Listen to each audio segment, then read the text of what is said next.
Hello YouTube, this is Asatsu5, and unfortunately my 10-day break for Christmas was kind of lackluster because I'm sick. And I tried to film this video earlier and I got on a big tangent about why I switched from Xstar wallet to my old 511 wallet, and it got really long, and I had another tangent that I might keep in this video when I re-upload it, just because I think it's interesting.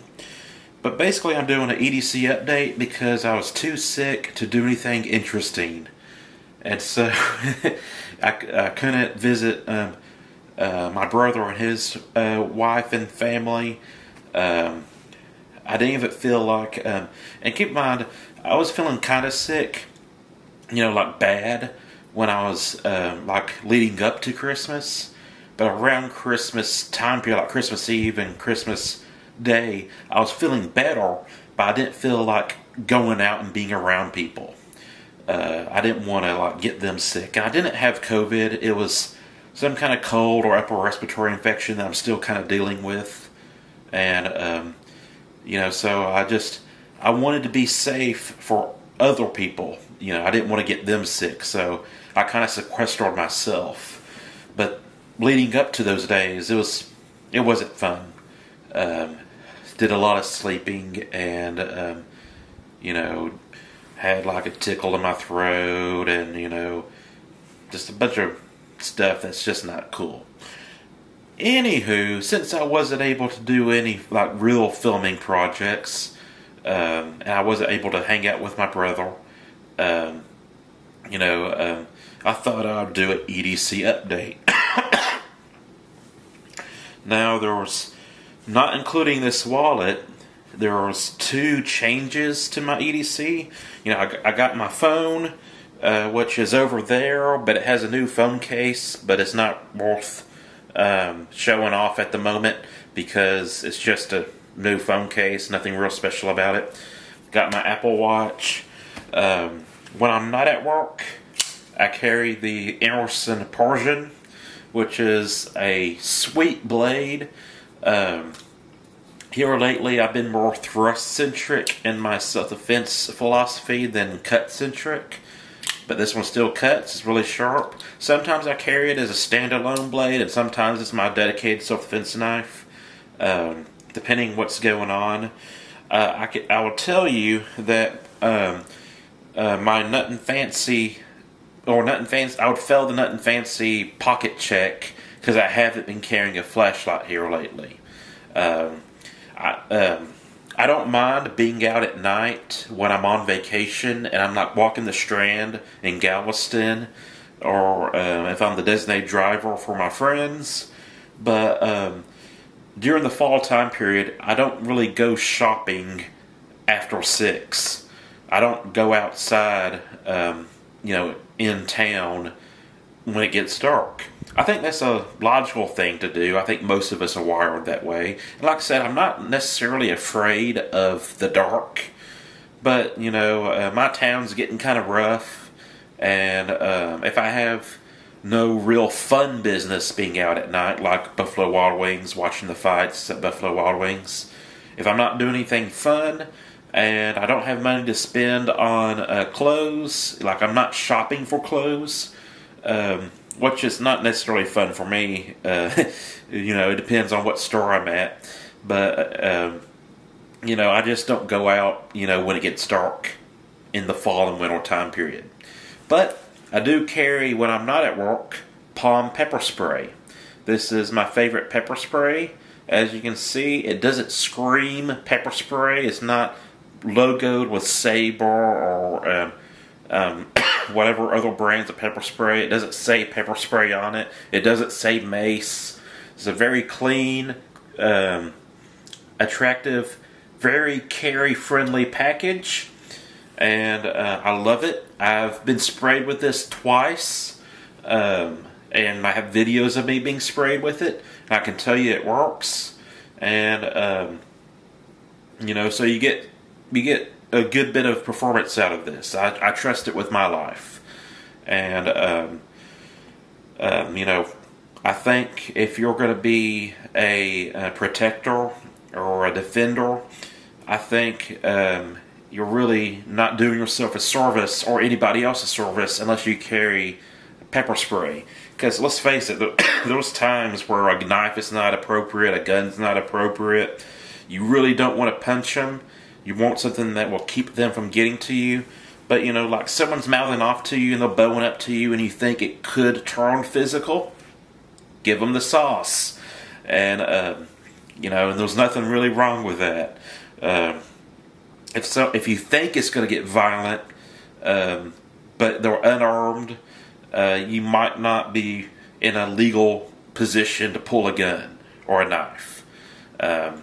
And I'm not going to give a lot of legal advice because those different states with different laws. I just know what works in Texas for the most part. And those situations, I'd rather pull out pepper spray than a gun, a knife, nunchucks, what have you. And yes, I do occasionally carry nunchucks in this fall-winter time period, and I plan on carrying them a couple more times. And I think I want to do one more testing video, and then I'm going to give a review and a discussion on nunchucks, since they're now legal in Texas. But yeah, I love pepper spray, and I love palm pepper spray. For as the new things, the next two things, technically three, technically four things are new to my carry. This is the Columbia River Knife and Tool Linchpin.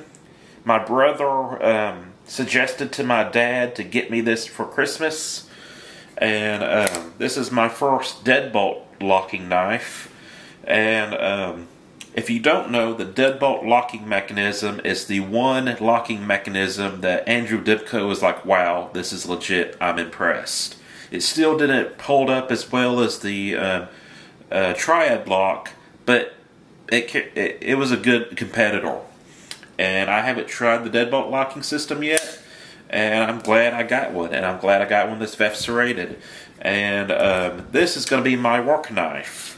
Something that I can use for dirty jobs. I guess you can say this is going to be my beetle knife at work. And there were some other knives I want to get for that type of job. But yeah, this is going to be my work beetle knife. And I'll have a review on that sometime soon. Okay, far as the gun.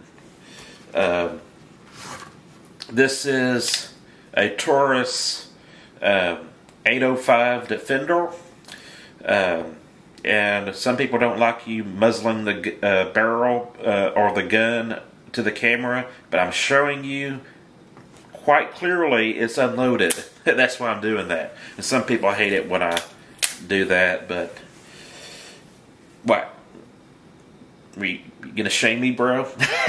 I'm not trying to look cool. It's just, I don't know. I'm not trying to portray myself as an expert. I guess that's what I'm going to say. I might be trying to look cool, but I'm not portraying myself as an expert. So I'm carrying this 3-inch barrel, 357 Magnum, small frame revolver, 5 shots. And it's my own personal philosophy. If you're going to get something in that family of chambering in a small frame revolver, don't get a 38 Special Plus P, get a 357 Magnum. I'm not saying this from being an expert. I'm not an expert. But it's just my own personal thinking. Why get a 38 Special Plus P when you can get a 357 Magnum and shoot all of those rounds? With a 38 Special Plus P, you can shoot 38 Special, you can shoot 38 Special Plus P. If you get it chambered in 357 Magnum, then you add a whole other round that you can carry. So if you don't have 38 Special or 38 Special Plus P, you can still shoot 357 Magnum and vice versa. And that's just how my brain works. But I really wanted a 3-inch barrel 357 Magnum because I had a large frame. Well, I had a Smith & Wesson 686 Plus, and I was relatively accurate with it, and I liked it, but it wasn't fun to carry, so I got rid of it. So I wanted a smaller frame.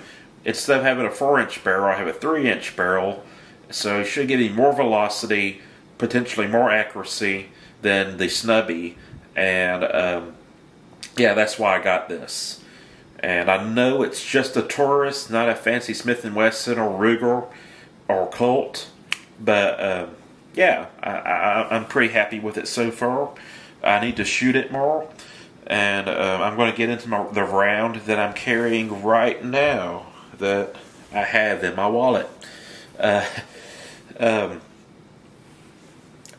plan on getting a snubby 327 Federal Magnum at some point, but I don't have that.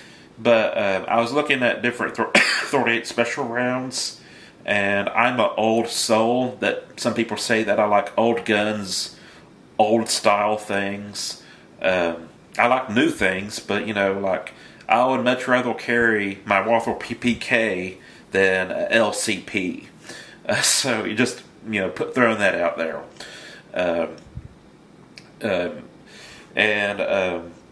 I know in 38 Special stub noses, expansion, mushrooming, that can be an issue with the with the small barrel and low pressure of the 38 Special. Not saying modern rounds haven't fixed that problem, but I heard that back in the day, kind of the film noir time period, that wad cutters were a serious consideration for self-defense. And if you don't know, wad cutters are a flat piece of lead that's in that as the projectile, and it's perfectly round. And when you shoot paper with it, it kind of acts as a cookie cutter. It gives you a round hole so you can see what you shot at a distance. And people thought to themselves, "Wow, like it does that to paper. Surely it'll do something like that to the human body. It'll act like a cookie cutter. It'll punch a round hole, and it'll tear things up." I thought that's a cool concept. And by the way, I shot this already with Full House 357 Magnums, and my accuracy wasn't quite as good as with the larger frame 357 Magnum. And I didn't have paper to shoot at because there was no stands to put paper on at the gun range because of the rain. I was shooting at the longer, farther distance still, so it was harder to kind of gauge where I was hitting. But anyways, I thought to myself, I might want to experiment with shooting 38 Special or 38 Special Plus P. I was like, well, cool, I'll get a wad cutter. And so I want to try shooting these wad cutters and seeing what I think. These are hard cast, which is interesting. I wonder if they work for bears, black bears, not grizzlies. I want to trust this with grizzlies, but I wonder if it would work with grizzlies since this hard cast is going to have more penetration, theoretically. But that's for a different discussion. Anyways, I do want to get some Underwood FBI loads because it's kind of the same time period concept as you have the wad cutter, but it's hollow point now as a semi-wad cutter, and that was kind of the law enforcement 38 Special load. And I kind of want to play with that as well just because of, the old school brain that I have. Anyways, I found out really quickly that it's somewhat difficult to find a holster for a small frame 3-inch barreled 357 Magnum revolver. It's not impossible, but it's a little bit difficult.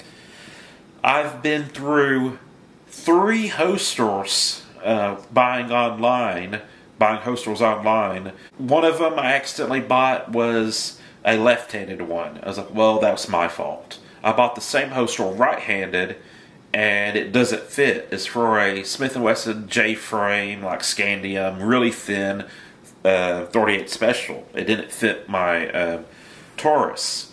And then I bought this one, and I accidentally bought 2 of them, so I have to return one.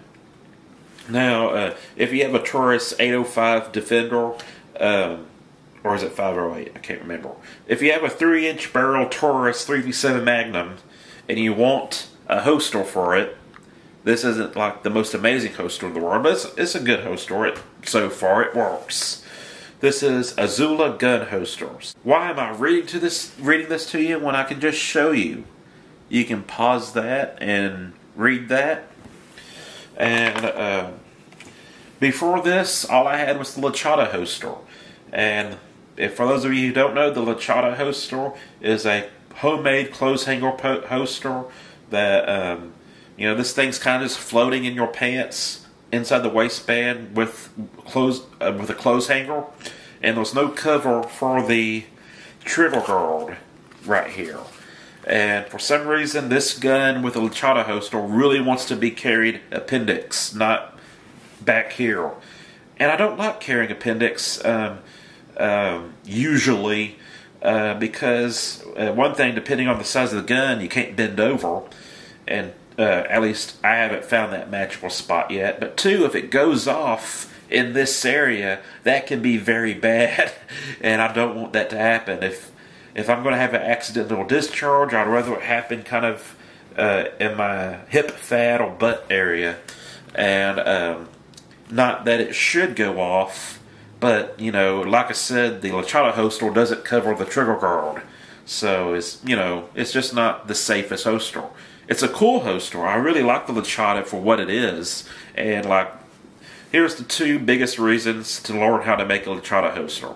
One, you want to learn how to make a battlefield pickup holster. And, so if you pick up a gun on the battlefield and you need a holster and you're in a hostile environment, a wire clothes hanger, you got a holster.